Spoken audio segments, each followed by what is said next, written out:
Maraming salamat, Love in World. Kami ngayon ay papunta sa last destination namin ng aming pagtutour. For shopping naman kami at mamimili ng mga souvenirs pauwi ng Pilipinas. Kunti lang, talagang gano'n lang, at least tumikim. Titingnan namin kung anong kakayanin ng pera namin mabibili rin sa aming. Di ba? Just enjoy. Ito yung nakita natin. Ayan o. Nung nasa taas kami, yan ang natatanaw namin kanina nung kami kumakain. Yan. Yun. Yung malayo sa atin. Nasa ibabaw tayo kanina eh. Ganda. Mga rock formation ah. Medyo sinisipon ako kaya hindi ako makapagsalita ng ayos.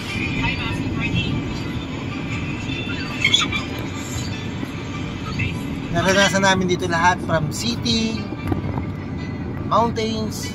Yan, naroon naman kami sa loob ng tunnel, seaside. Diba? Lahat. May night flight.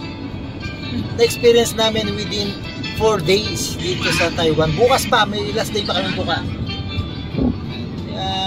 Huwag kayo matatakot.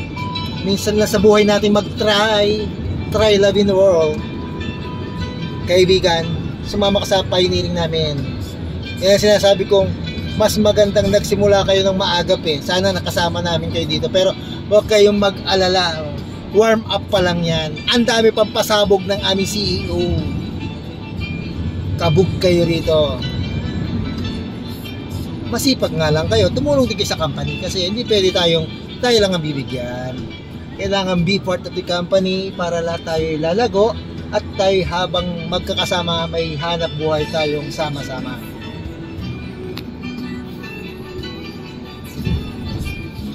Tingnan nyo, kahit hindi pa kayo kasama sa Taiwan, parang naikot nyo na rin sa kaingay ko at kabibidyo ang buong Taiwan. Aminado din naman siya. Aminado.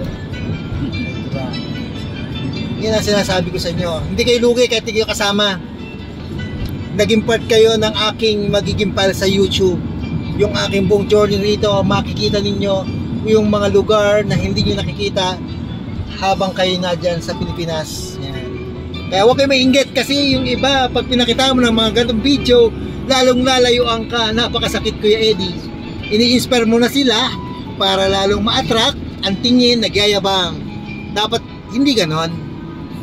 Inspire mo ang iyong sarili. Paano namin naabot? Kasi walang... Story ko to na eh. Hindi mo naman makikita yung sakripisyo namin kung hindi mo susubukan eh. Naghirap din kami, kaibigan. Bago kami nakarating sa ganitong situation, grabing bakbakan ng sales. Walang tulugan, ika nga. Pero after nun, tulog naman ako ng tulog sa van. Nagagala ng Taiwan. Diba? Ano mas maganda? Nag-try. Yan yung sinasabi ko. Huwag kayo matatakot.